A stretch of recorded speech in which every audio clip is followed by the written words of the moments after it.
Preliminarmente, vamos falar alguma coisinha sobre esta pandemia. Ao que parece, ela veio para ficar. E nós precisamos conviver com ela, mas sempre à distância, né? Quanto mais longe de nós, melhor. Então, vocês sintam à vontade. Felizmente, aqui nós temos espaço. Dá para ficar distante.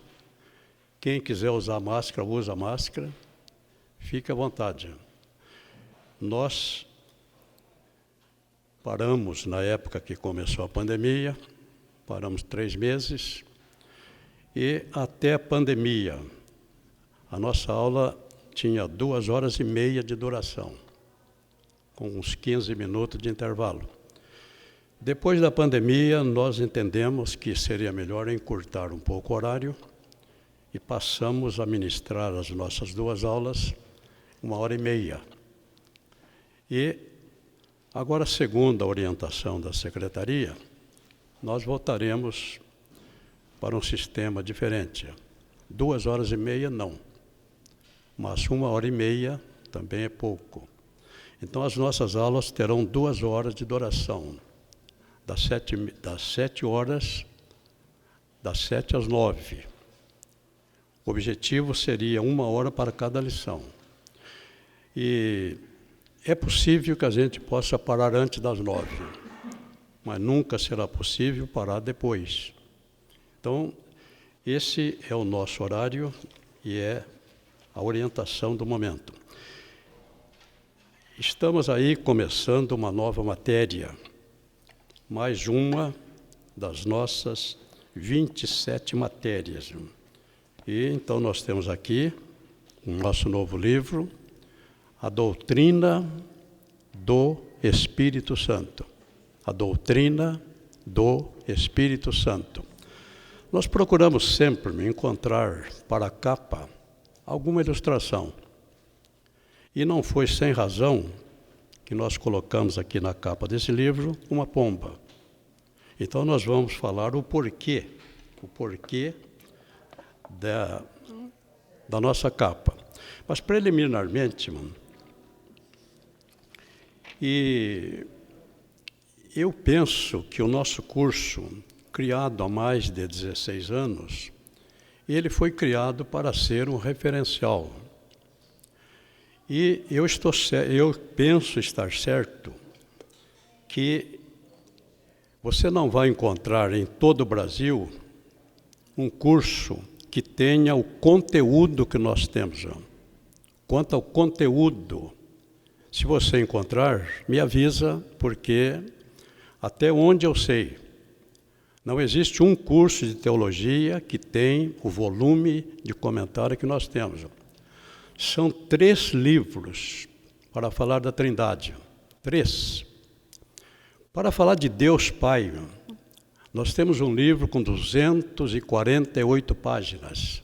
248 páginas para Deus Pai.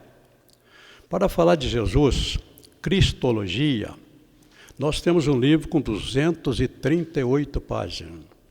E para falar do Espírito Santo, são 210 páginas. São 696 páginas. 696 páginas para falar da Trindade. Então, é claro que, para os seus estudos, você não vai precisar procurar material em lugar nenhum. Você vai ter nos nossos livros. Depois, querendo aumentar o seu conhecimento, nada impede de montar a sua biblioteca.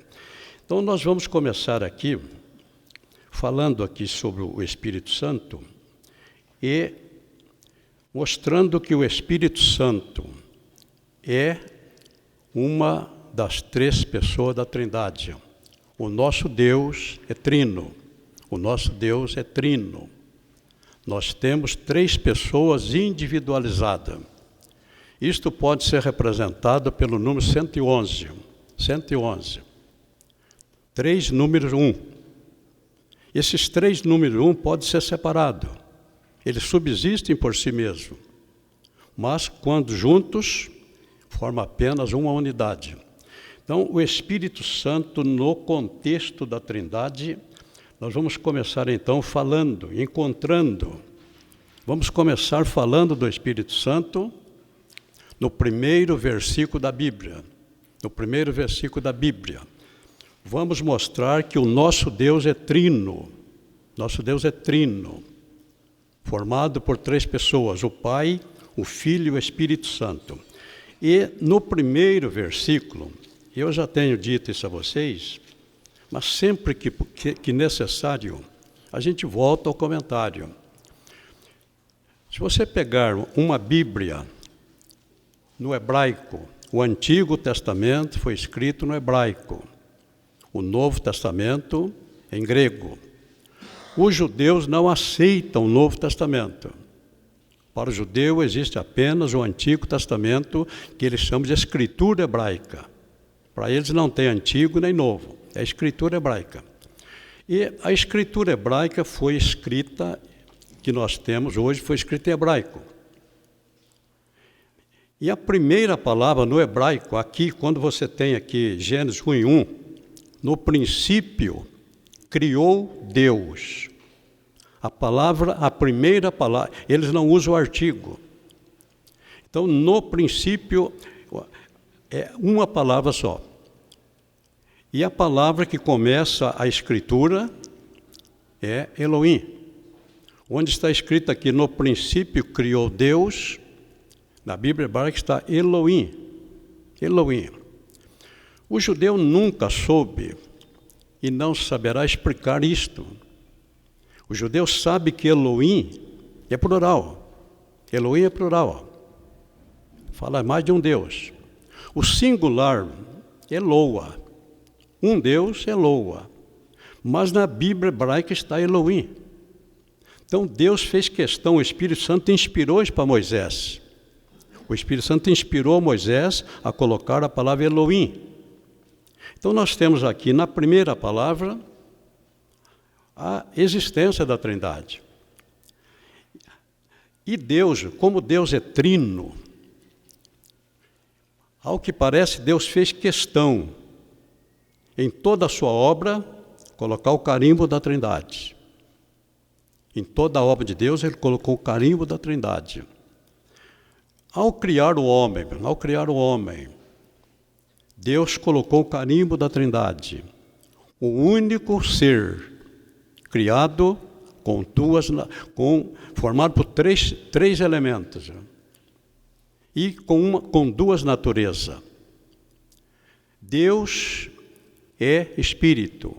Deus tem apenas uma natureza. Os anjos têm apenas uma natureza. Os anjos são espirituais. E eles foram feitos para morar no céu. Todos os animais foram criados com uma natureza só, a natureza material. Quando o animal morre, o corpo dissolve na terra e acabou. Mas Deus criou o homem de uma maneira diferenciada. Deus criou o homem com 2 naturezas. Uma natureza material, o corpo. O corpo de Adão foi feito do pó da terra. Deus formou o corpo. Esse corpo jamais se levantaria, porque ele não tinha vida. Então Deus sopra sobre o corpo o fôlego da vida. E no sopro de Deus, Ele colocou no homem a alma e o espírito. A alma e o espírito. Então o homem se levantou. Então esse homem foi formado com 3 elementos. Um corpo, uma alma e um espírito. O corpo volta à terra. A alma é a parte social. Nós convivemos uns com os outros através da alma. O espírito o espírito é imortal. Então, quando a pessoa morre, o corpo desce à sepultura, a alma e o espírito seguem para o paraíso. Então, o propósito de Deus, depois do arrebatamento da igreja, é que o homem, na sua triunidade, um corpo, uma alma e um espírito, vai morar com ele. Então nós temos aqui na criação do homem o carimbo de Deus. O homem foi formado por 3 elementos diferentes. Mas Deus criou também a matéria. A matéria aqui nós chamamos de terra, mas toda a matéria. Deus criou toda a matéria. Mas a matéria existe em 3 formas diferentes. A matéria é sólida, a matéria é líquida e a matéria é gasosa. Então a matéria subsiste em 3 formas diferentes: sólido, líquido e gasoso. E ainda mais, a matéria é formada por átomos. E esses átomos, pensava-se que a menor porção, a unidade da matéria, até Albert Einstein, um judeu nascido na Alemanha, ele na verdade era ateu, mas ele era judeu. Ele nasceu lá em 1879 e morreu em 1955. Deus deu ao Einstein uma sabedoria profunda. Pensava que o átomo era a menor porção da matéria, mas o Einstein conseguiu desintegrar o átomo.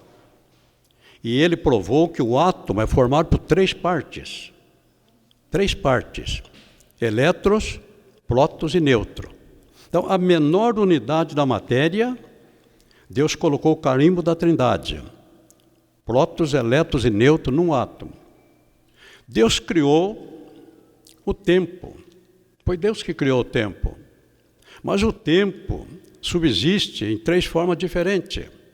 O tempo tem passado, o tempo tem presente e o tempo tem futuro. Deus criou o espaço, todo o universo. Mas o espaço subsiste também de 3 formas diferentes. O espaço tem altura, o espaço tem largura e o espaço tem profundidade. Então, tudo que Deus fez, Ele colocou o carimbo da Trindade. Deus é formado por 3 pessoas: o Pai, o Filho e o Espírito Santo. No Antigo Testamento, a palavra Espírito Santo vai aparecer no Antigo Testamento 3 vezes. A palavra Espírito Santo, em todo o Antigo Testamento, é o ministério do Pai. Então o ministério do Pai durou 4.000 anos. Mas a Trindade nunca trabalha isolada. Nós vamos encontrar a presença do Espírito Santo e vamos encontrar a presença de Jesus. Então, e falando ainda da Trindade,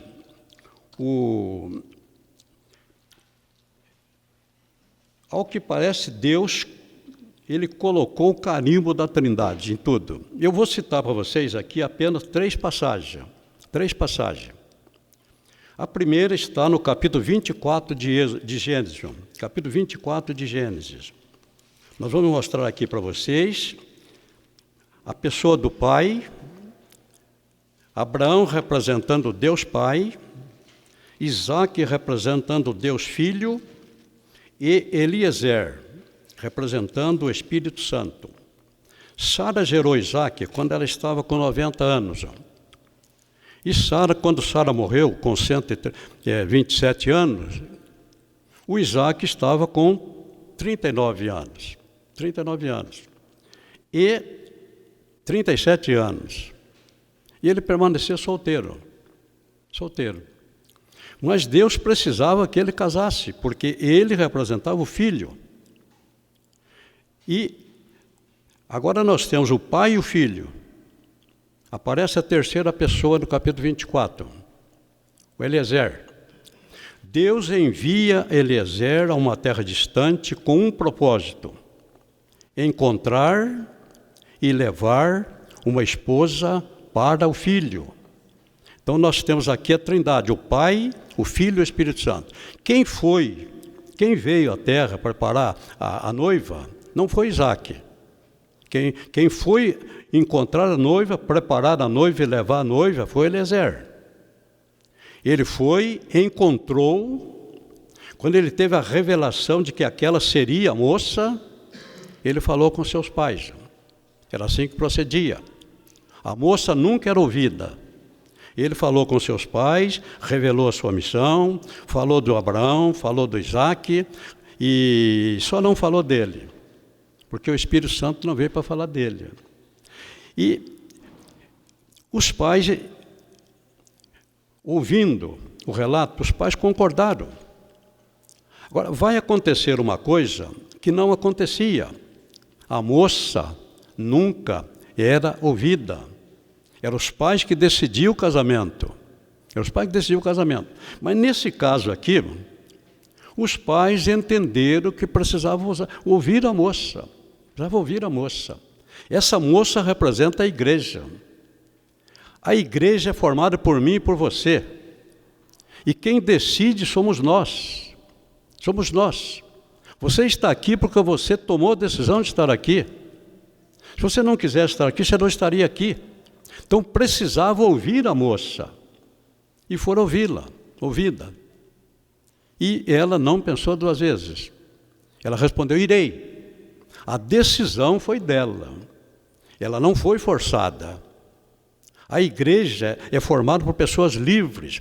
Você não pode ser forçado a ser membro da igreja. A decisão é sua. A decisão lá foi de Rebeca. Ela disse, irei. Pronto. Agora ela vai acompanhar, vai seguir Eliezer. Ela nunca chegaria a Canaã, nunca conheceria Isaac se ela perdesse o Eliezer de vista.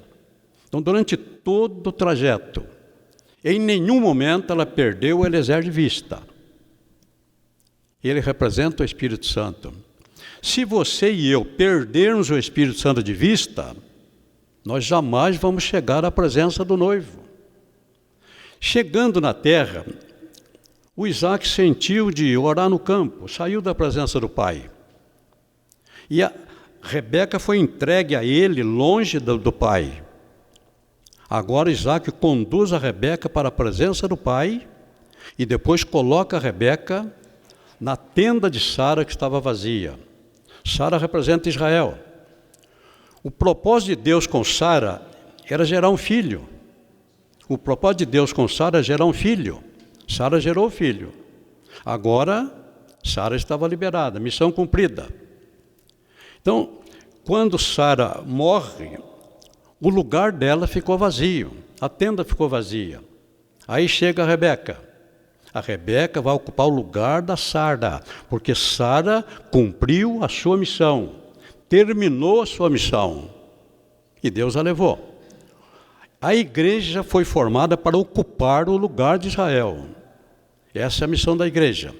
A igreja foi fundada para ocupar o lugar de Israel. Mas no seu arrebatamento, no capítulo 3 de 1 Tessalonicenses, o Paulo explica que quando do arrebatamento,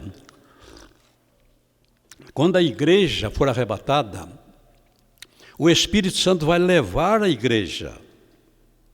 Jesus vai sair da presença do Pai e vem até as nuvens. Então ali, longe do Pai, o Espírito Santo entregará a noiva a Jesus. E Jesus conduzirá a noiva até a presença do Pai.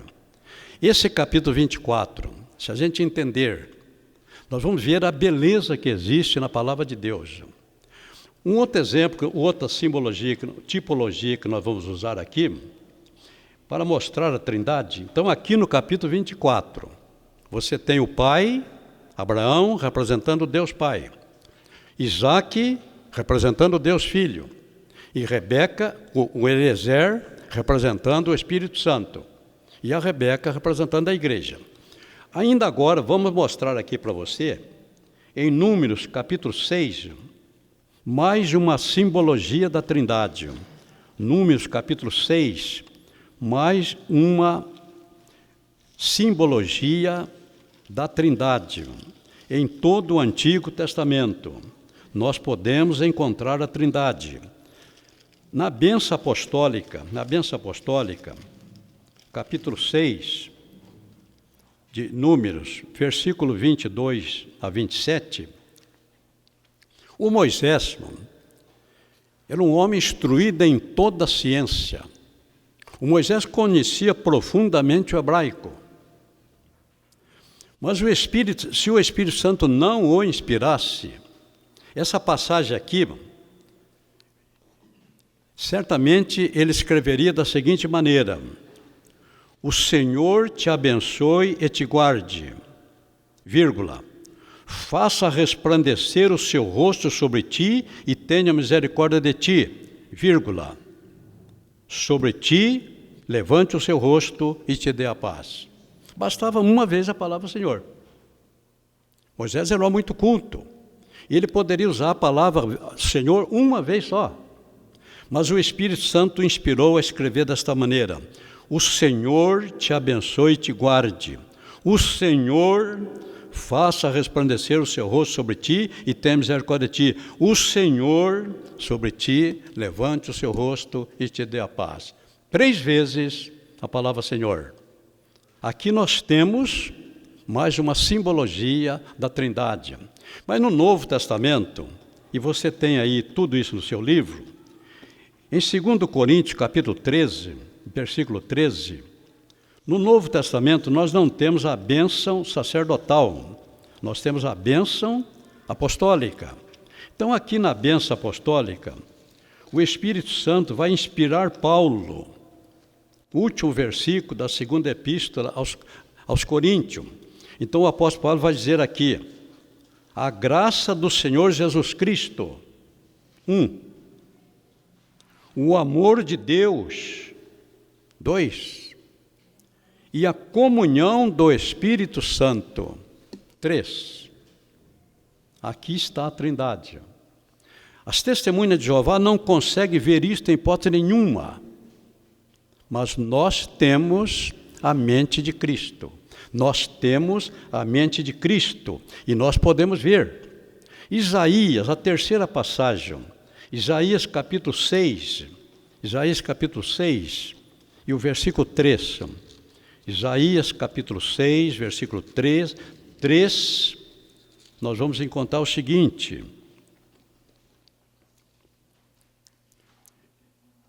e clamavam uns com os outros, dizendo, aqui são os serafins, clamavam uns com os outros, dizendo, Santo, Santo, Santo é o Senhor dos Exércitos. Por que 3 vezes? Aqui nós temos a Trindade.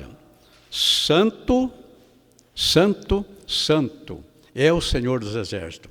Então, a Trindade nós podemos encontrá-la em todo o Antigo Testamento. Em todo o Antigo Testamento. O Espírito Santo é uma das pessoas da Trindade. E o seu nome aparece no Antigo Testamento 3 vezes. O nome Espírito Santo aparece no Antigo Testamento 3 vezes. No Salmo 51, e versículo 11. Isto é estudo bíblico. Estudo bíblico. Quando nós estamos pregando, nós não abrimos a Bíblia. Quando você está pregando, você abre a Bíblia no início para ler o texto que você vai pregar. Pronto. Depois todo mundo de Bíblia fechada. Todo mundo de Bíblia fechada, para ouvir o pregador. Os versículos que o pregador vai citar, ele tem de cor. Ou então ele anota no papelzinho. Se cada vez que ele for citar e abrir a Bíblia, tira a atenção do povo. Então, na pregação, depois de feita a leitura, Bíblia fechada. No estudo bíblico, Bíblia aberta. A pessoa precisa ter a Bíblia e ler. É o que nós estamos fazendo aqui. É claro que no seu livro aí tem centenas de versículos. Se nós formos ler todos, nós não chegaremos nunca ao fim.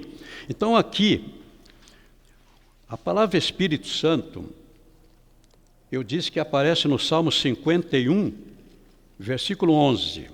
51, versículo 11. Não me lances fora da tua presença, e não retire de mim o teu Espírito Santo. Não retire de mim o teu Espírito Santo.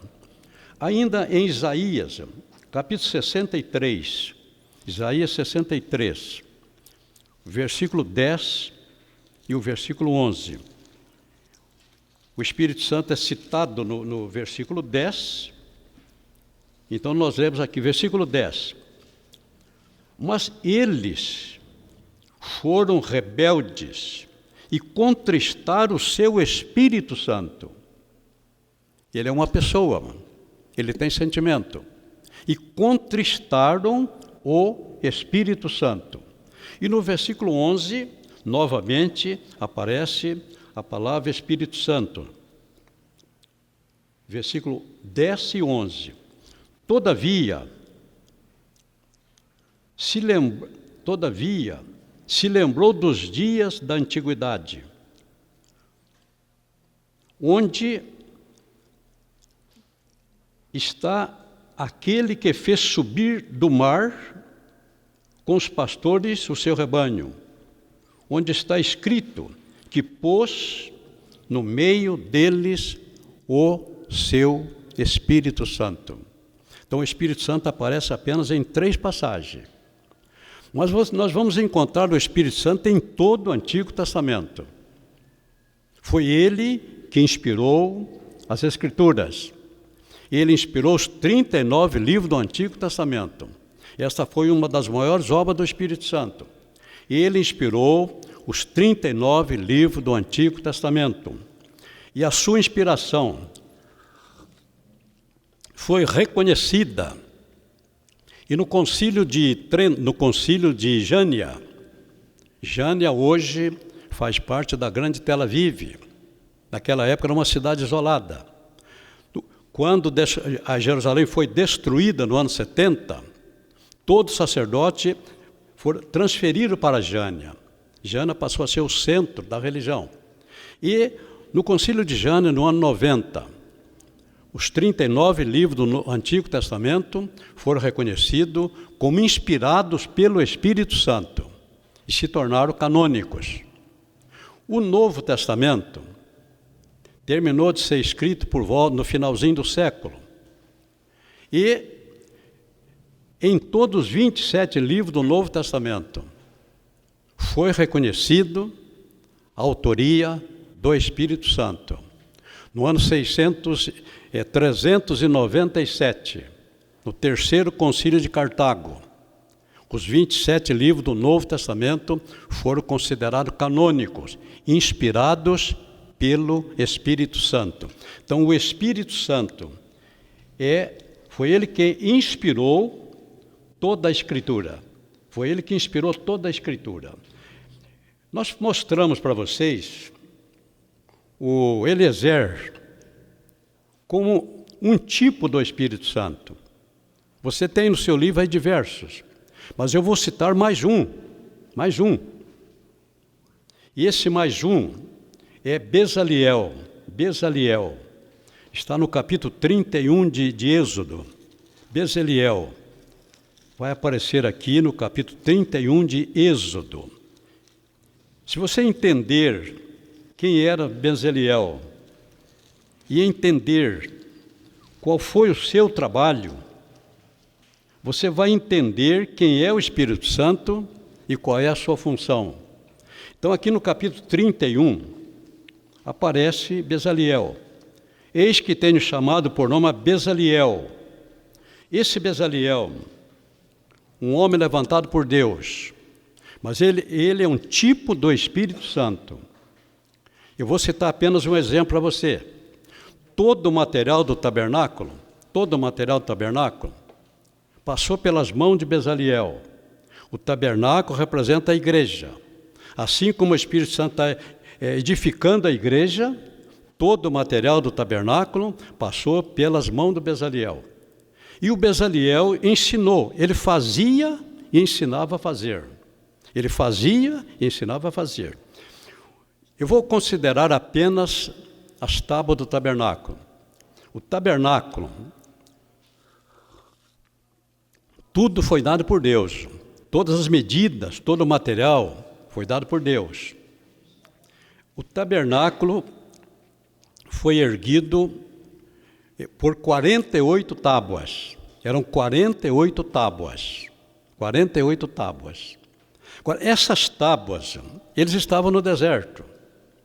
Essas tábuas, Deus escolheu, foi Deus que escolheu o material. Ele deu o nome da árvore. Deu o nome da árvore. Essa árvore hoje nós conhecemos por acácia. Acácia. Eu vi muita acácia no deserto. A acácia era e é uma árvore difícil. Ela tem a madeira é muito resistente, mas a madeira é muito difícil de trabalhar. Essa árvore tem muitos galhos, essa árvore tem muitos nós, essa árvore tem muito espinho, é a árvore do deserto. Árvore do deserto. Visitando o museu lá do Cairo, no Egito, eu não vi um móvel feito com acácia, nenhum. Todos os móveis que o Egito usava era cedro do Líbano. Cedro do Líbano. Uma madeira bonita, uma madeira boa de trabalhar. Mas o tabernáculo, Deus mandou construir com acácia. Uma madeira muito dura, uma árvore cheia de espinho, com muitos galhos, com muitos nós. E as pessoas aqui, se o assunto nosso fosse esse, eu ia mostrar para vocês, a acácia que está lá no deserto, era você. Alguém teve que buscá-la. Então, hoje, esse é o trabalho do evangelista. Então, esse grupo que foi escalado para ir buscar a madeira, encontrando uma árvore, eles cortavam a árvore. Certamente aparava os galhos e trazia a árvore em estado bruto. O tronco em estado bruto, casca grossa, espinho, madeira dura, entregava para o Bezaliel. Essa árvore era eu e você, irmão. Eu e você. Agora o Bezaliel, representando o Espírito Santo, ia trabalhar nesse material. Trabalhar. Tirar a casca, depois serrar o tronco, fazendo tábua, serrar o tronco. E ele tinha uma equipe que trabalhava com ele. Depois polir, lixar a tábua, deixar bem lisinha, e depois revesti-la com ouro. Você vai encontrar isso aqui no capítulo 31, as tábuas tinham que ser revestidas com ouro. E o ouro fala de Deus. Então, essas tábuas tinham que ser revestidas com ouro. Agora, isto fala das nossas duas naturezas. Depois do trabalhar do Espírito em nossa vida, nós que éramos uma árvore do deserto, nós fomos trabalhados. Esse tronco, desse tronco ele preparou uma tábua, lixou a tábua, deixou bem lisinha a tábua. Aí depois tinha que revesti-la com ouro. Esse era o trabalho de Bezaliel. Esse é o trabalho do Espírito Santo. Nós somos tábuas revestidas de ouro. A madeira representa a nossa natureza material. Agora, certamente que mais de 90% era madeira. O ouro era apenas uma camada bem fina. É por isso que nós temos tantas dificuldades e tantas lutas. Mais de 90% do nosso corpo é madeira. Existe um revestimento. Então nós temos uma natureza material e uma natureza espiritual. Agora, esse trabalho era feito sobre a direção de Bezaliel. Esse trabalho com a igreja está sendo feito sobre a orientação do Espírito Santo. Ele faz e ensina a fazer. Ele faz e ensina a fazer. Então, nessas duas tipologias, vamos ver aqui agora, começando aqui o nosso livro, o panorama vai falar sobre o nome do Espírito Santo, a origem do nome. Não vamos discorrer aqui. A origem, talvez a origem mais correta seria pneumageologia. Então você tem aqui, isso aqui o livro é seu, aqui você tem pneuma, é um termo grego que apresenta diversas significações, inclusive no campo da teologia. Então, quando você estiver preparando o estudo, você vai mostrar aqui a origem do nome do Espírito Santo. Agora, na sequência, o Espírito Santo no contexto da Trindade. O Espírito Santo no contexto da Trindade. Esse é o texto 1. A doutrina da Trindade não é o assunto do momento. Todavia, vamos fazer referência a ela para situarmos o Espírito Santo como uma das pessoas que a integram. Então, o assunto do momento não é a doutrina da Trindade. Agora, nós temos que situar o Espírito Santo no contexto da Trindade, mostrando que o Pai é uma pessoa, o Filho é uma pessoa, mas o Espírito Santo também é uma pessoa. A Trindade, só existe uma maneira de você crer na Trindade. Com argumentos humanos, ninguém vai nos convencer. Só existe uma maneira de você crer na Trindade. É pela fé. É pela fé. Sem fé, o homem não consegue, em hipótese nenhuma, entender o mistério, porque a Trindade é um mistério. Então, nós temos essa fé. Então, somente pela fé, nós acreditamos que o Pai é Deus. Você tem aí os versículos. Se nós estivéssemos dando um estudo, esse estudo era apenas para mostrar, nós íamos ler os versículos. Agora aqui, se nós formos ler todos os versículos, nós não sairemos do texto 1.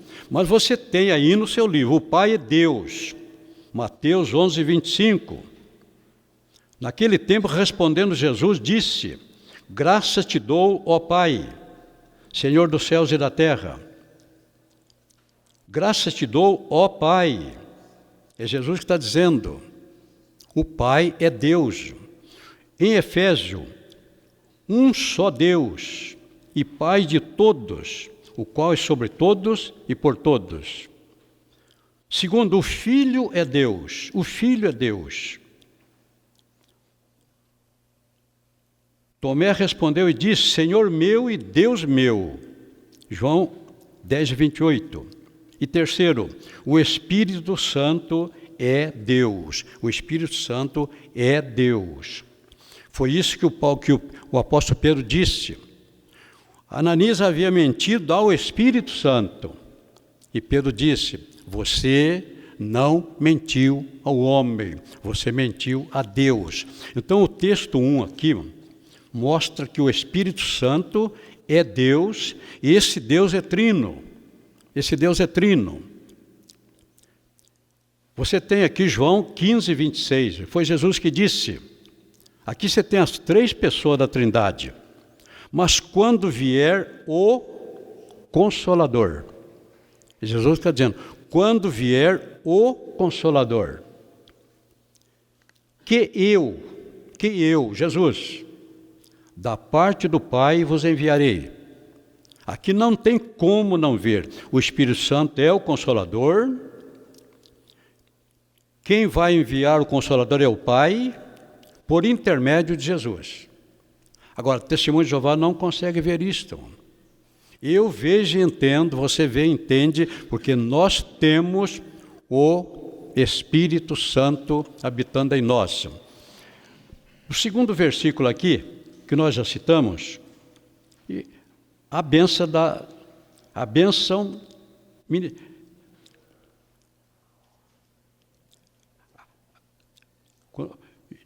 segundo Coríntios 13, 13, nós temos aqui, conforme nós dissemos para vocês, não tem como não ver aqui a Trindade. A graça do Senhor Jesus Cristo, o amor de Deus e a comunhão do Espírito Santo. Não tem como não ver. Agora, para isto, é necessária a fé. Sem fé, ninguém consegue aceitar a doutrina da Trindade e entender que são 3 pessoas. Texto 2. O Espírito Santo é uma pessoa. A personalidade do Espírito Santo. Se tivéssemos tempo, o nós temos um pouquinho de conhecimento de psicologia, nós podíamos mostrar para vocês o que é personalidade. Mas não tendo esse tempo, a personalidade, costuma-se definir personalidade como sendo um ser dotado de inteligência, sentimento e vontade. A expressão personalidade se define acima, um ser dotado de inteligência, sentimento e vontade. Agora aqui nós temos 3 passagens bíblicas. O Espírito Santo usando a sua inteligência. Romanos 8, 26 e 27. Romanos 8, 26 e 27. Como pessoa, o Espírito Santo faz uso da inteligência. Paulo vai mostrar aqui em Romanos, capítulo 8, versículo 26 e 27. Assim está escrito. Versículo 26. E da mesma maneira, também o Espírito Santo ajuda as nossas fraquezas, porque não sabeis com o que havemos de pedir, como convém, mas o Espírito Santo intercede por nós com gemidos inexprimíveis.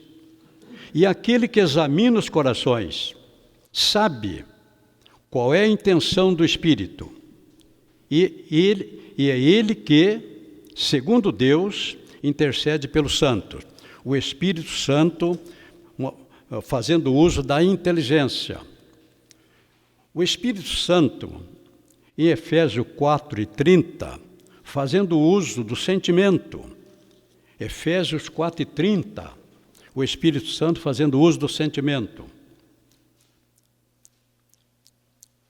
E não entristeçais o Espírito Santo de Deus, no qual estáis selados para o dia da redenção. O Espírito Santo tem sentimento. Não entristeçais o Espírito Santo. Mas ele preenche a terceira exigência. Ele tem vontade. 1 Coríntios 12 e versículo 11. Ele tem vontade. Ele tem personalidade.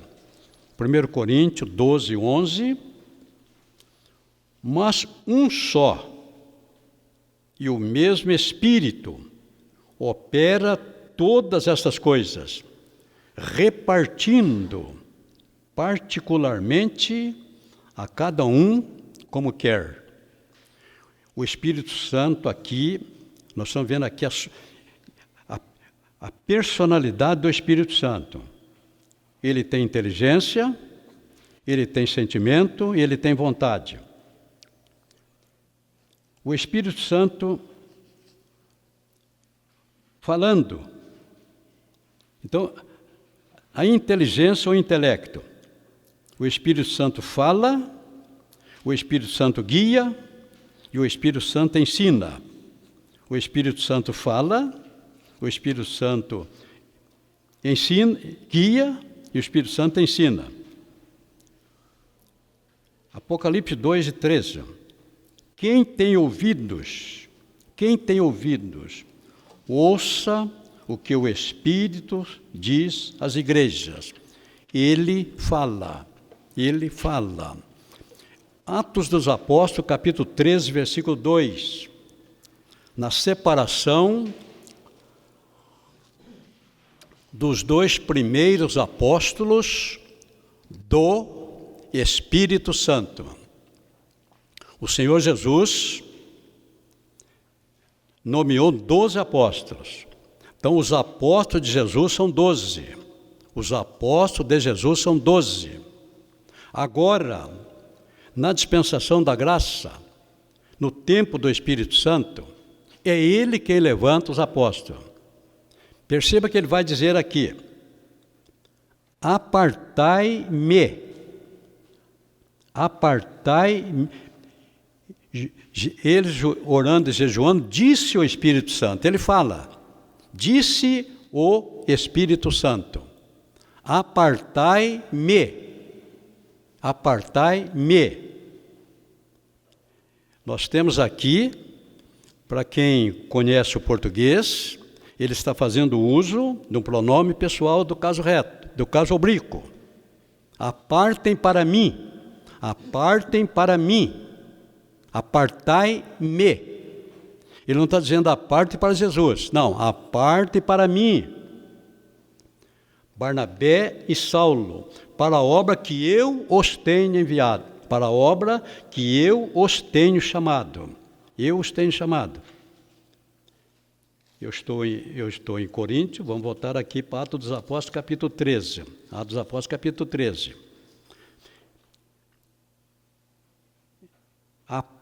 Apartai-me, Barnabé e Saulo, para a obra que eu os tenho chamado.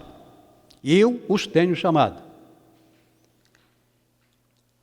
E jejuando e orando, impondo sobre a mão sobre eles, os despediram. Então, o Espírito Santo aqui falando, o Espírito Santo falando. E o Espírito Santo guiando, o Espírito Santo guia. O exemplo maior nós mostramos lá no caso de Eliezer. Foi Eliezer que guiou Rebeca até a presença de Isaac. Mas aqui no Novo Testamento, o Espírito Santo guiando. Sua função de guiar os filhos de Deus. Porque todos que são guiados pelo Espírito de Deus, esses são filhos de Deus. Paulo e Barnabé, eram filhos de Deus porque eles foram guiados pelo Espírito Santo. Então, vamos abrir aqui um lequezinho para mostrar que isto aqui é na nossa dispensação. Ele mandou separar Barnabé e Saulo para a obra que ele tinha chamado. Agora ele vai guiar Paulo. Na segunda viagem missionária de Paulo, aqui no capítulo 16 de Atos dos Apóstolos, Paulo, um homem de Deus, todo homem de Deus tem que ter projeto. Todo homem de Deus tem que ter projeto. Tudo que você for fazer, você tem que ter um projeto. Então, Paulo elaborou um projeto para a sua segunda viagem missionária. Ele sabia o que ele queria e pensava que era isso que ele ia fazer. Então, o objetivo dele nesta viagem foi, primeiro, passar por todas as igrejas que ele havia fundado na primeira viagem. Passar por todas as igrejas que ele havia fundado na primeira viagem. Depois, continuar evangelizando a Ásia. Continuar evangelizando a Ásia. Mas nós vamos ver, então, o projeto de Paulo. Ele está aqui, quando ele começa a segunda viagem, ele está caminhando para o Oriente. Oriente. Quem conhece um pouquinho de geografia sabe disso. Ele está caminhando para o Oriente, passando pela Frígia e pela província da Galácia. Pronto. Ele queria pregar na Frígia, ele queria pregar na Galácia. Esse é o projeto dele. Mas aqui ele diz, fomos impedidos pelo Espírito Santo. Não, você não vai pregar aqui não. O Paulo continua andando na direção que ele pensava estar certo. E quando chegaram na Mísia, intentaram ir para a Bitínia, mas o Espírito de Jesus não lhe permitiu. O Paulo diz, nós vamos para a Bitínia. O Espírito Santo, não vai não. O Paulo agora não está entendendo nada. Agora aqui está escrito que ele guia. Ele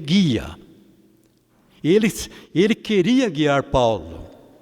Mas parece que o Paulo estava tão preso no seu projeto que ele não dava lugar para o Espírito Santo. Ele queria caminhar naquela direção. Aí, de repente, o Espírito Santo o convenceu. Aí, Paulo está indo para o Oriente, o Paulo faz meia volta. começa a caminhar para o Ocidente. O Espírito Santo não falou nada, o Paulo foi andando, até que chegou em Troade. Troade, agora, fim da linha, a Ásia termina ali. Agora o Espírito Santo vai revelar para Paulo qual é o seu propósito. Ele guia. De repente o Espírito Santo revela que ele quer Paulo na Europa. Pronto, Paulo não pensou duas vezes. Atravessou o mar e entrou na Europa. Então esse é o Espírito Santo que trabalhou na vida de Paulo. Esse é o Espírito Santo que trabalha na minha vida. Esse é o Espírito Santo que trabalha na sua vida. Se nós deixarmos ele nos guiar, nós podemos errar muito menos. Às vezes nós tomamos decisões sem falar com o Espírito Santo. Então, quando nós falamos, ele sabe o que é melhor para nós. Aí, de repente, o crente resolve pedir a conta no trabalho e voltar para o Nordeste. Mas ele não falou com o Espírito Santo. Não é essa a direção. E muitas vezes nós erramos. Então, o bonito da Bíblia, que a Bíblia não é um livro de contos. Na Bíblia nós extraímos ensinos práticos. O objetivo do ensino é extrair ensinos práticos para a nossa vida. Não errar onde Paulo errou e acertar onde Paulo acertou. O Espírito Santo guia, orienta e explica. O Espírito Santo tem sentimento. Ele pode ser contristado, mas eles foram contristados, rebeldes e contristaram o Espírito Santo. Então, ele tem sentimentos. Não entristeçais o Espírito Santo, no qual vocês estão selados. Então, se nós vacilarmos, nós podemos entristecê-lo. O Espírito Santo é chamado de Consolador. Eu rogarei ao Pai. Como é que eu não vejo a Trindade aqui? Eu, Jesus, rogarei ao Pai, e Ele vos enviará outro. Eu rogarei ao Pai, e Ele enviará outro. Como é que eu não vejo a Trindade aqui? Eu vejo, porque o Espírito Santo me ilumina. Quem não tem o Espírito Santo não consegue ver. Ele lê, mas não entende. Testemunho de Jeová lê isso aqui, mas não entende. Não, o Espírito Santo é uma força ativa, não é uma pessoa. Força ativa, não. Você vê o que o Espírito Santo nunca viu a força ativa falar. Apartai-me, Paulo e Barnabé. Já viram? Essa luz aqui é uma força ativa potente.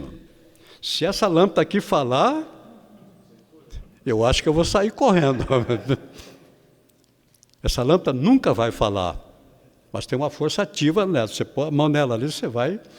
Então, isso é o Espírito Santo aqui, Consolador. Ele tem vontade, ele intercede por nós com gemidos em favor do crente. Ele intercede por nós com gemidos inexprimíveis. Ele tem vontade e autodeterminação. Ele tem vontade e autodeterminação. Tudo isso aqui está bem explicado no seu livro. Eu estou dando assim uma passagem por cima, e é claro que cada texto desse aqui dá para a gente falar aqui muito tempo. Agora nós temos aqui, o Senhor Jesus, ao falar do Espírito Santo, ele usa o pronome pessoal ele. Quando ele vier, convencerá o mundo do pecado, da justiça e do juízo. Ele me glorificará. Então o Senhor Jesus fala do Espírito Santo usando o pronome pessoal ele. Então vamos aqui passar para o texto 3. Os nomes do Espírito Santo. Então, dando um estudo bíblico, você iria ler todos esses versículos. Alguns nomes do Espírito Santo. Ele é conhecido como Espírito de Deus. Ele é também o Espírito do Pai. O Espírito de Jesus Espírito de Jesus. Então aqui nós temos diversos nomes. Depois você tem aqui uma relação dos nomes do Espírito Santo, que nós não vamos ler com vocês. Vamos destacar aqui o Espírito Santo como Paráclito. O Espírito Santo como Paráclito. A palavra Paráclito é bastante conhecida em nosso meio. E nós temos o hino da harpa que fala do Paráclito. Mas o autor do hino, uma bênção na mão de Deus, certamente, eu acho que ele não sabia que toda a palavra proparoxítona é acentuada. Então, todas as vezes que eu ouço cantando esse hino, o Paracleto, ele enviou o Paracleto. A expressão correta é Paráclito, aqui a origem é grega. O Novo Testamento foi escrito em grego. Então, nós temos que procurar a origem da palavra no grego. Então, a palavra grega derivada de para significa para o lado de, e kalel significa chamar. Portanto, no sentido literal, Paráclito significa alguém chamado ou convocado para estar ao lado de outrem a fim de ajudá-lo. Isso acontecia muito naquela época. A pessoa tinha uma causa no juízo, então ele comparecia diretamente na presença do juiz.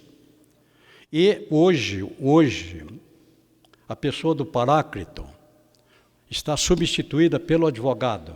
Então a pessoa, quando tem um processo, vai a juízo, no dia da audiência, ele vai com o advogado. Naquela época, a pessoa escolhia uma pessoa da confiança dele, fazia o convite, eu gostaria que você fosse comigo.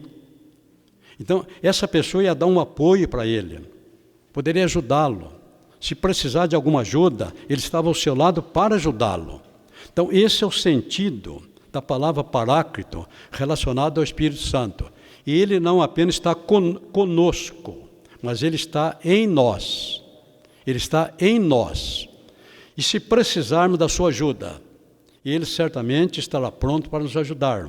Então, essa expressão Paráclito, nós precisava ter feito um breve comentário. Ele é chamado de Espírito da Verdade. Não vamos comentar todos os nomes aqui do Espírito Santo.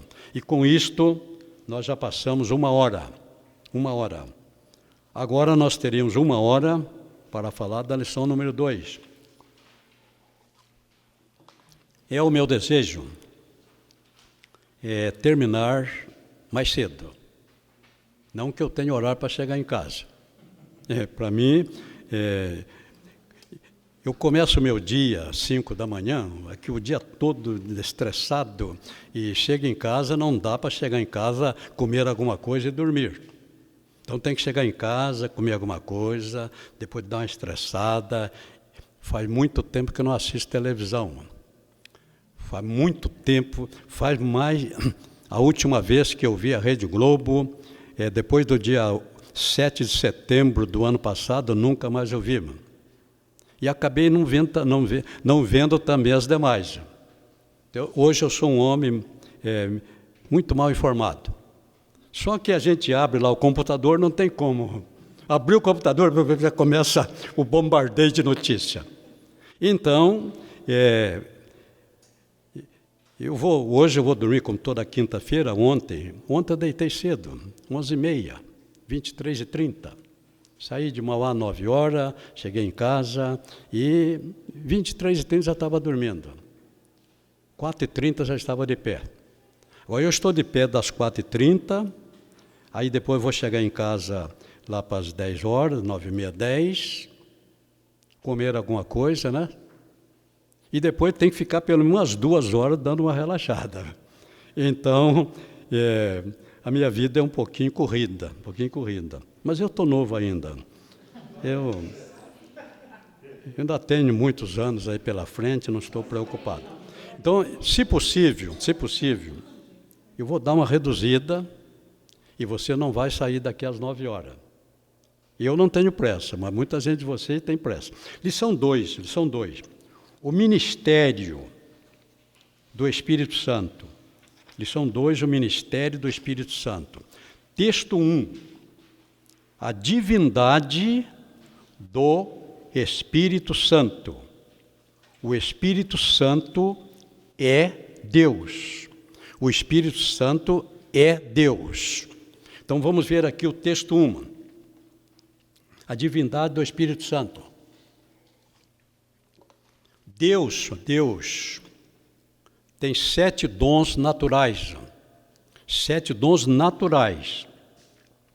Esses 7 dons são exclusivos de Deus.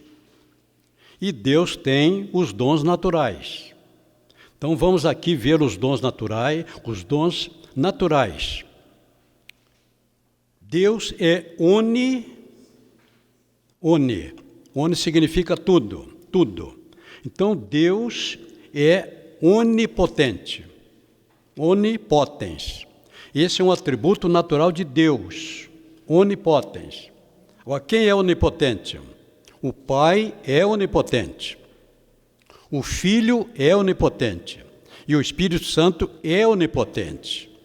O Espírito Santo, a divindade do Espírito Santo. Tudo que existe em Deus, existe nele.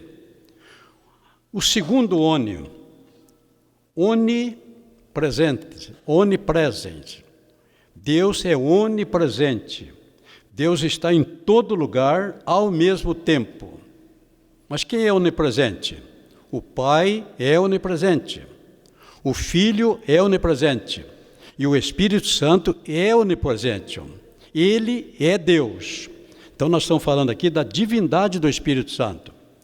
Onipotente, onipresente. Deus é onisciente, oniscience. Deus é onisciente. Ele sabe tudo. Mas quem é onisciente? O Pai é onisciente, o Filho é onisciente e o Espírito Santo é onisciente. O quarto atributo natural de Deus, eternidade. O Pai é eterno, o Filho é eterno e o Espírito Santo é eterno. Ele é Deus. O quinto dom natural de Deus, a imutabilidade. Deus Pai não muda. Jesus não muda. E o Espírito Santo não muda. O Espírito Santo é Deus. E ele possui esse atributo da imutabilidade. O sexto atributo natural de Deus, infinitude. Deus Pai é infinito. Não teve princípio, não tem fim. Deus Pai é infinito. Deus Filho é infinito. O Espírito Santo é infinito. Porque aqui nós estamos falando da divindade do Espírito Santo. Ele é Deus. E o sétimo dom natural de Deus, soberania. Deus Pai é soberano. Jesus é soberano. E o Espírito Santo é soberano. Porque o Espírito Santo é Deus. Vamos falar agora dos dons naturais. E são os dons naturais de Deus. Agora vamos falar dos dons. O segundo grupo de dons são os dons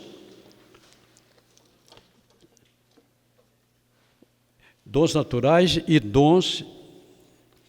Esses dons aqui, o apóstolo Paulo vai nos falar sobre dons morais. O apóstolo Paulo vai elencar 9 dons morais do Espírito Santo.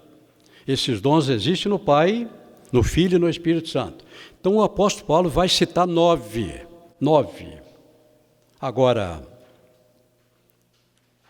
o Espírito Santo é Deus e não pode ser quantificado. Agora, por que o apóstolo Paulo vai citar 9? Bíblia é um contexto. Na roupa do sumo sacerdote, Lá ninguém fez as coisas de vontade de Deus. Deus colocou tudo como deveria ser feito. Na roupa de Arão, sumo sacerdote, Deus mandou colocar duas coisas. Uma campainha e uma romã. Uma campainha e uma romã. Então, toda a orla do vestido do sacerdote. Uma campainha e uma romã. Uma campainha e uma romã. Uma campainha e uma romã. Até dar toda a volta em torno do manto do sacerdote. Agora, aqui nós temos uma equivalência. Campainha, não era uma campainha e uma jaca. Também não era uma romã e um sino. Perceba aqui o equilíbrio. No sentido espiritual, campainha fala de barulho. A única função da campainha é fazer barulho. E a romã fala de alimento. Romã é fruto, fala de alimento. Então agora Paulo vai falar dos dons naturais do Espírito Santo, em Gálatas capítulo 5, versículo 22, ele vai citar 9 dons naturais do Espírito Santo. Ele vai citar 9 dons naturais do Espírito Santo, porque ele citou e ele vai fazer a comparação da campainha. Campainha e romã. Agora o Paulo vai fazer o equilíbrio, vai citar 9 também. Então, os dons naturais do Espírito Santo. Versículo 22. O fruto do Espírito, normalmente quando a gente pergunta, quantos são os frutos do Espírito? Quantos são os frutos do Espírito? Quando a gente faz essa pergunta, quase sempre a pessoa responde 9. É por isso que nós colocamos numa prova aí,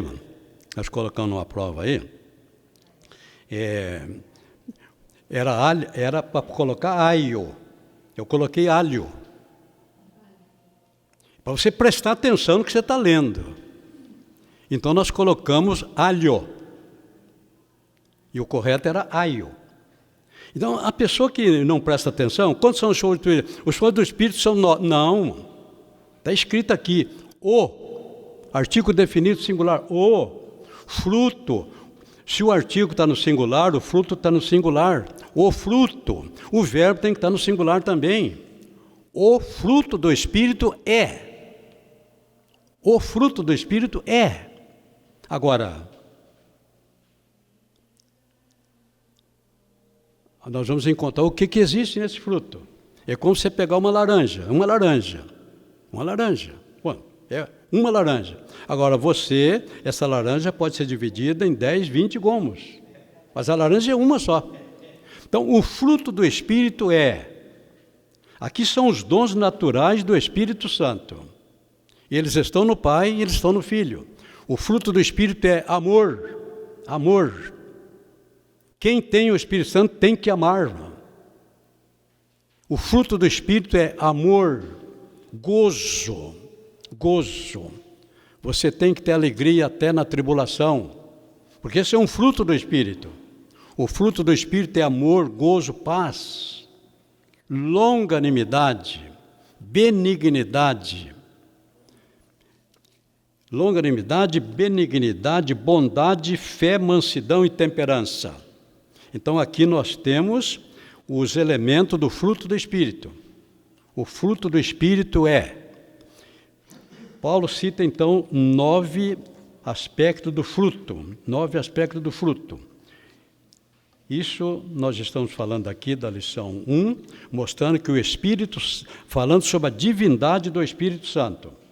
Agora, não vou ler com você aqui, irmão. O Pai é eterno, o Filho é eterno, o Espírito Santo é eterno. Você tem todas as passagens bíblicas. Não vamos ler com você. Terceiro, para a Bíblia, o Espírito Santo é onipotente, não fica dúvida. Para a Bíblia, o Espírito Santo é onisciente. Para a Bíblia, o Espírito Santo é onipresente. O Espírito Santo realiza trabalho que são específicos de Deus. Agora aqui nós temos o trabalhar do Espírito Santo no processo do novo nascimento. Foi o Espírito Santo Ninguém pode gerar uma vida, somente Deus pode gerar uma vida. Mas foi Ele que gerou Jesus no ventre de Maria. Foi Ele que criou um corpo para Jesus. Isso é trabalho de Deus. Foi Ele que formou o corpo de Jesus. Foi Ele que formou o corpo de Jesus. E agora, falando do corpo de Jesus, até os 30 anos, Jesus era um homem. Até 30 anos, Jesus não fez um único milagre. Um único milagre. Ele era um homem. Com 30 anos, ao ser batizado, o Espírito Santo desceu sobre ele. Aqui é o Espírito Santo. O Espírito Santo é quando Noé soltou a pomba pela terceira vez. Eu comentei com vocês sobre os três. No primeiro momento, isso está lá no capítulo 6, eu acho que eu comentei.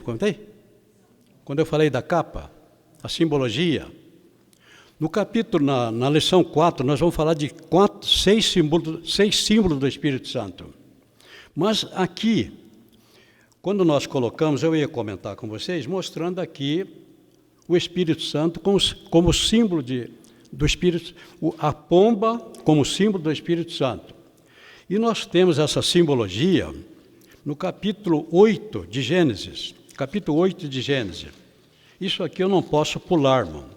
Isso aqui é importante para você. Gênesis, capítulo 8, do versículo 7 ao versículo 14. Então não vamos falar do dilúvio.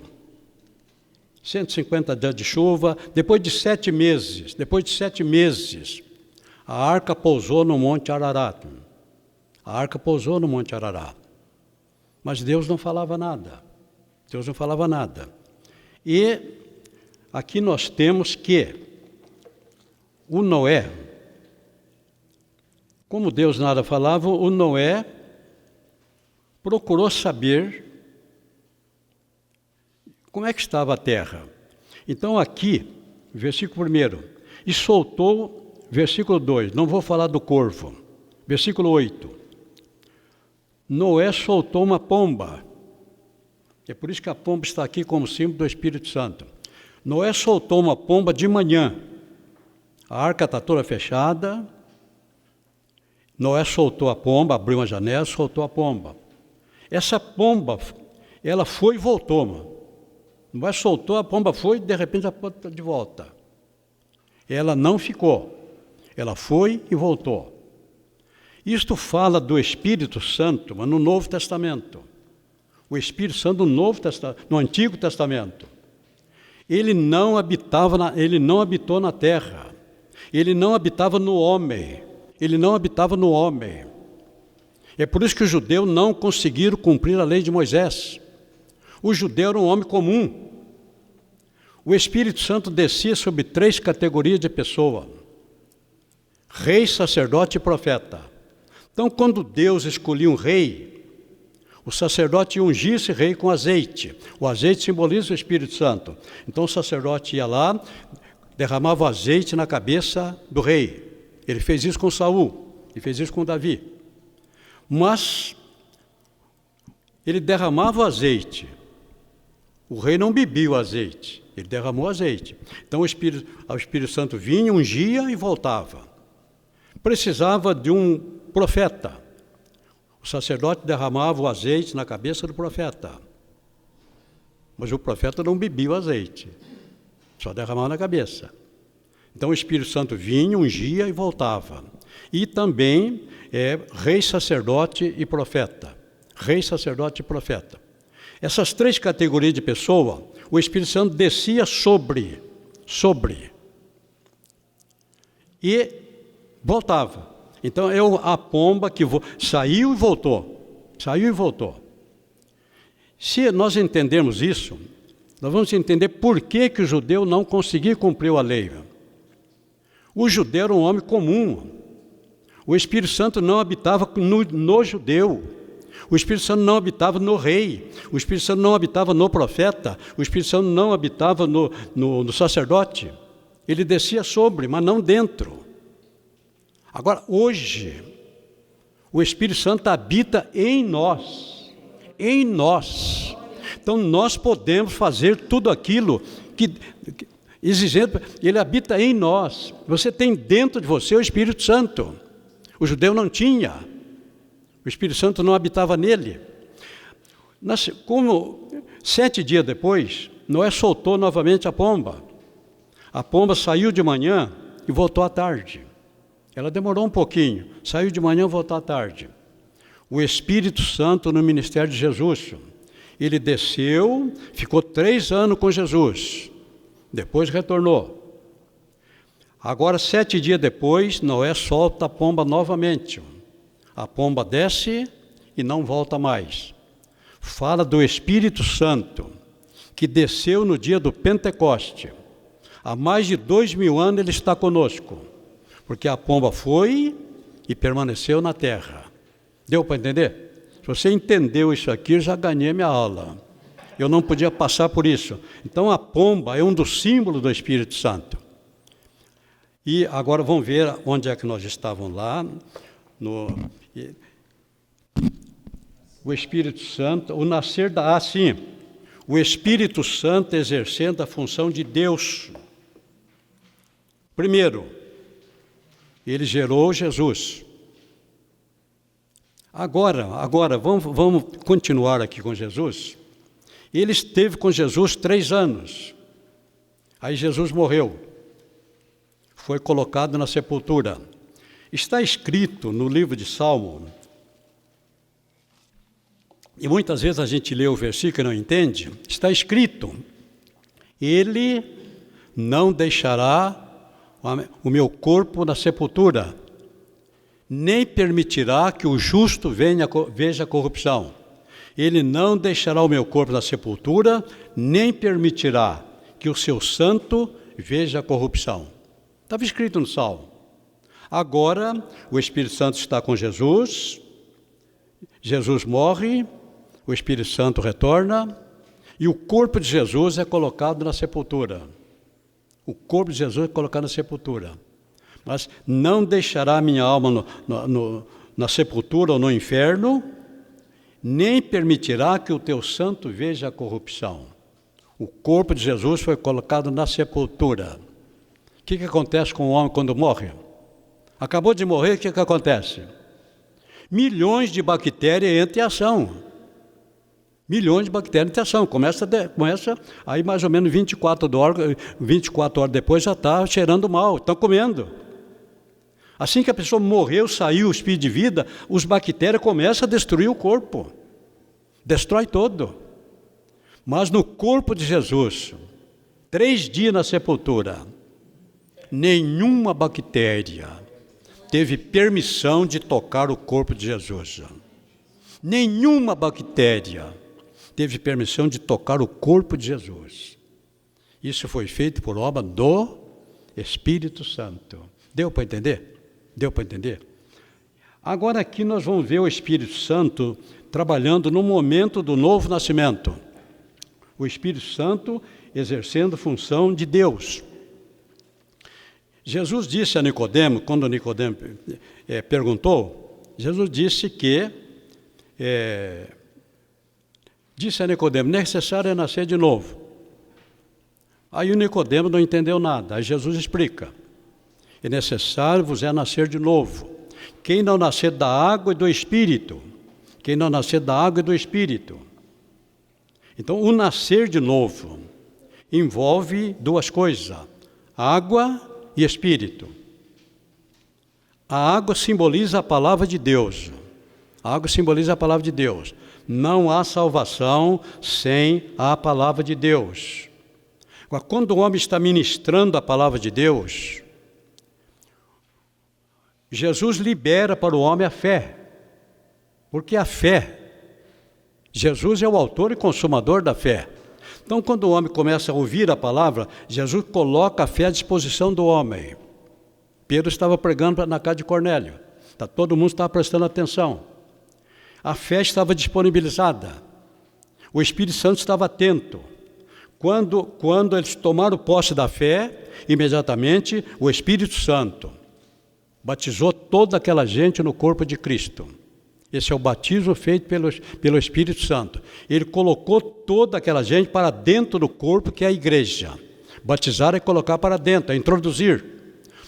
Cornélio e toda a sua casa for colocado no corpo de Cristo, que é a igreja. E isto é o Espírito Santo que faz. E ele agindo no momento do novo nascimento. É ele que introduz a pessoa no corpo de Cristo, que é a igreja. Então são 3 tipos de batismo. O batismo com o Espírito Santo é Jesus que faz. O batismo no corpo de Cristo, que é aquele que acontece no ato do novo nascimento, esse é feito pelo Espírito Santo. É o Espírito Santo que coloca a pessoa no corpo místico de Cristo, que é a igreja. E existe o batismo nas águas, que é feito pelo homem. Então nós temos aqui a participação, o Espírito Santo realizando trabalhos específicos de Deus. Então nós fazemos aqui um comentário sobre o nascer da água. Foi o Espírito Santo que operou a ressurreição de Jesus. Foi o Espírito Santo que operou a ressurreição de Jesus. E foi o Espírito... Agora, a atuação do Espírito Santo na conversão dos pecadores, nós comentamos. Texto 2. Os 3 grandes ministérios. O ministério do Pai, isso nós já falamos. O ministério do Pai durou cerca de 4.000 anos, durante todo o Antigo Testamento. O ministério do Filho durou 3 anos. 3 anos. E o ministério do Espírito Santo, que começou no Pentecoste, terminará com o arrebatamento da igreja e com a entrega da igreja a Jesus. Então, o Espírito Santo no ministério de Jesus. E o que é o ministério do Espírito Santo? Já falamos do Espírito Santo na obra da criação, a ação do Espírito Santo nos dias antediluvianos, e aqui nós fizemos menção a diversas pessoas. De todas essas aqui, eu destaquei 2. Já falei com vocês sobre Bezaliel e falei com vocês sobre Abraão, sobre Eliezer. Então, aqui nós temos diversas citação de diversas pessoas sobre as quais desceu o Espírito Santo. Então, nós temos aqui Elias, Eliseu, não vou comentar nem ler com você, e chegamos no texto 4. A Bíblia, mais uma das grandes obras do Espírito Santo. Isto também eu comentei com você logo no início, mostrando que os 66 livros da Bíblia foram inspirados pelo Espírito Santo. Homens santos de Deus falaram inspirados pelo Espírito Santo. Então nós temos aqui, esse é o texto 4, que eu já antecipei o comentário para vocês. E então nós temos aqui 3 coisas. A Bíblia foi inspirada pelo Espírito Santo. Toda a Escritura divinamente inspirada. Segundo, a Bíblia foi escrita por homem.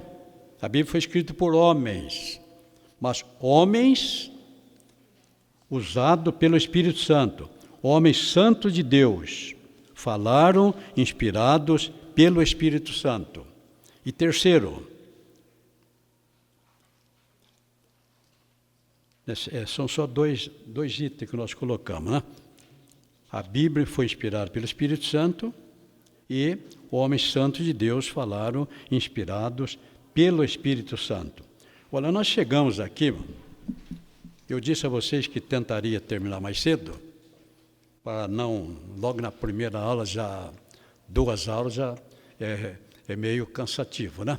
Então nós vamos parar agora, 1h30, mas eu prometo para você que na próxima aula vamos um pouquinho além. Vamos devagarinho até que cheguemos a 2 horas. Essa aula está gravada, vamos continuar gravando, e a última gravação, pelo que eu vi, está com mais de 400 visualizações. Então está dando, eu acho que está dando certo. O nosso desejo é ensinar a palavra, Aí se está lá gravado, a pessoa quer ouvir, está liberado. Esse não é um curso, não é um curso online.